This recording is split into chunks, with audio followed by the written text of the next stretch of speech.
After their epic collapse in Game 1 against the Indiana Pacers, the Knicks could be looking to make major changes before Game 2.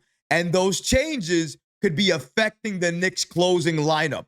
Also, the NBA is at it again because they have robbed the Knicks again. Specifically, they have now robbed OG Anunoby. We're going to break down all of these latest reports today. But before we get started, about 52% of you watching this video right now are not subscribed to the channel.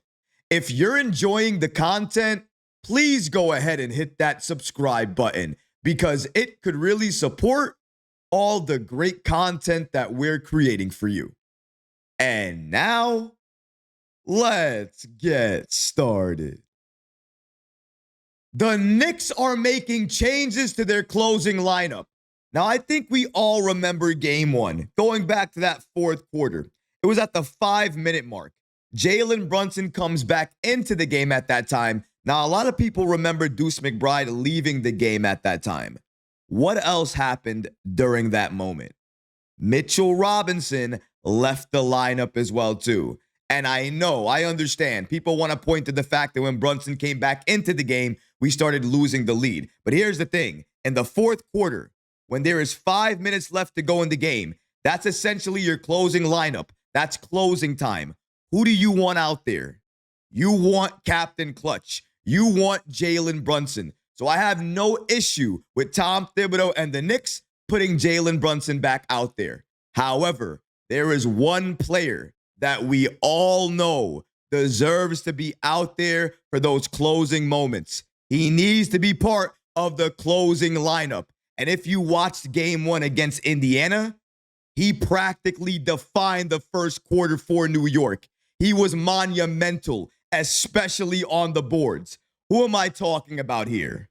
Mitchell Robinson. And according to head coach Tom Thibodeau, when he was speaking to the media recently, he stated there could be changes coming either to the Knicks starting lineup or closing lineups. And for me, if the Knicks are going to make changes, the one player they need to insert into the lineup is Mitchell Robinson. Let's break down exactly what Tom Thibodeau had to say to the media recently about the changes we could see to the Knicks lineup soon.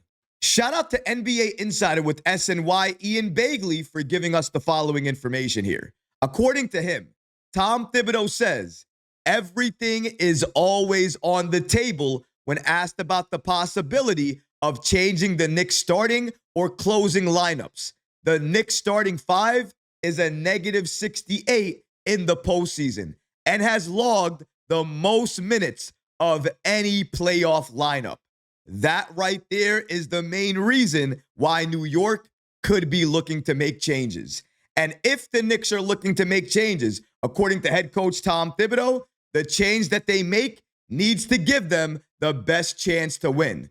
Thibodeau continues here by stating, you also need players who are effective with the bench unit. Then, what starters are you going to play with the bench unit? So I think it's twofold. How does that all work together? And shout out to Bleacher Report and SNY for giving us this following information here. According to them, one option for the New York Knicks could be moving center Mitchell Robinson into the starting group. The Knicks have a net rating of plus 8.4 when Robinson plays and are minus -5.4 when he sits, though some of that could be partly down to him playing against second units. Either way, though, it is clear, given the numbers, given the eye test, Mitchell Robinson on the floor for New York is a positive. I'll say it right now. I have no problem. If I'm New York against Indiana, I am making the change and I'm starting Mitchell Robinson and I'm having Josh Hart come off the bench. That for me makes the most sense because we just saw what the Pacers cannot do with Mitchell Robinson. He is a game changer for New York. And during this series, that game changer needs to start. But let's say you don't want to start him. What else could you do? Well, I've been saying it for a number of weeks now. Give Mitchell Robinson more minutes. Another option might simply be giving a number of bench players more minutes, like Mitchell Robinson and Deuce McBride. The Knicks have largely run an 8-player rotation throughout the postseason, with Mikal Bridges, 523.3 minutes, OG Anunoby, 521.5 minutes, Jalen Brunson, 505.8 minutes, Josh Hart, 487.8 minutes, and Karl Anthony Towns, 467.6 minutes, out on the court for a huge chunk of the time. That's exactly what the Knicks like to run.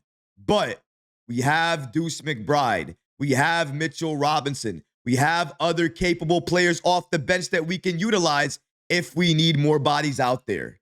But honestly, Mitchell Robinson, for me, is the player for the closing lineup that New York needs. You want to know what the biggest issue was that New York made when they subbed in Jalen Brunson?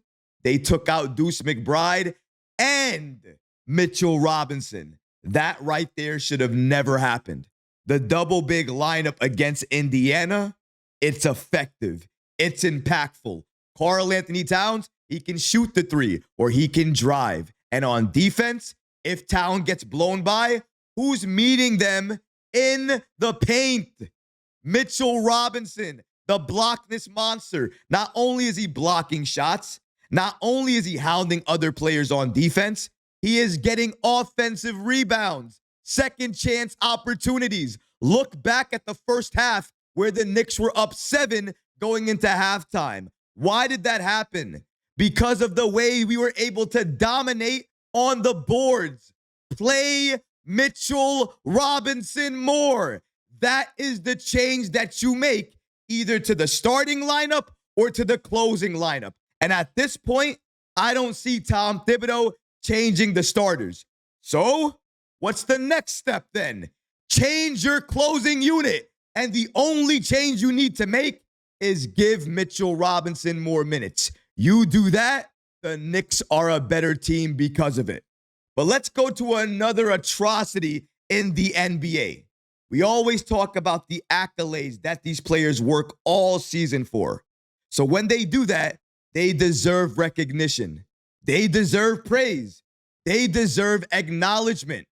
But when that doesn't happen, and they are so outright robbed of an award, you have to talk about it. And that brings me to the NBA, OG Anunoby, and all NBA defensive team. You would think if you're a lover of basketball, not even the Knicks, that OG Anunoby makes this team. You would think that until you see the voting come out and we see this. Shout out to Steph Bondy with the New York Post for giving us this following information. According to him, OG Anunoby was snubbed for all defensive. Didn't make either team. Watching him every game, Anunoby was deserving, but fell short on votes. According to Knicks videos, the Knicks did not have any players named to the NBA's all-defensive teams. OG Anunoby finished with 49 total points, the highest total for a player not named to a team. Robbery. Robbed. The NBA did not want to give it to the Knicks. Did not want to give it to OG Anunoby. Now, some people might argue and say, well, OG Anunoby really isn't that flashy. That's why he didn't get that many votes. Really? Do you watch basketball? Do you understand what defensive impact is? Do you understand what night and day is? Because that's what OG Anunoby gives to this Knicks team. And he didn't make any team. If that's not a robbery, I don't know what else is. But you know what? OG, take this and use it as motivation for game 2.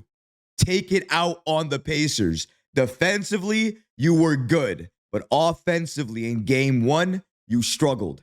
I need to see demon mode unlocked in game 2. If you come to play tonight and Mikal Bridges comes to play tonight, we get Wingstop along with our stars going off, the Knicks are winning this game in dominant fashion. Let me remind everybody again, it took a collapse of which we've never seen in the postseason before to happen in order for the Pacers to beat the Knicks. New York was in control of this game for a large part of it. We lost it in the final 2 minutes. A collapse like this will never happen again. The Pacers got one. You know how we say Knicks in 5, Knicks in 6. When we say this, it's like we don't understand for that to happen, the Knicks actually need to lose. Well, the Knicks lost. They got that out of the way. Now it's time to win. Win a lot and win convincingly. They're talking a lot. They're talking a lot of trash. Everyone, they stopped believing. They don't believe in us anymore, guys. Good. I don't care. You guys, I'm sure you don't. The energy since we started the postseason has been New York versus everyone. Why change up now? Keep that same energy, because when we win and we win and we win and we win, I hope you stay on that side, because there is no room left on this side. But what about you guys? What do you think about Tom Thibodeau stating that potentially we could see some changes to the starting or the closing lineups for the Knicks? Let me know how you feel about that in the comment section below, guys, because honestly, I would love to hear from you.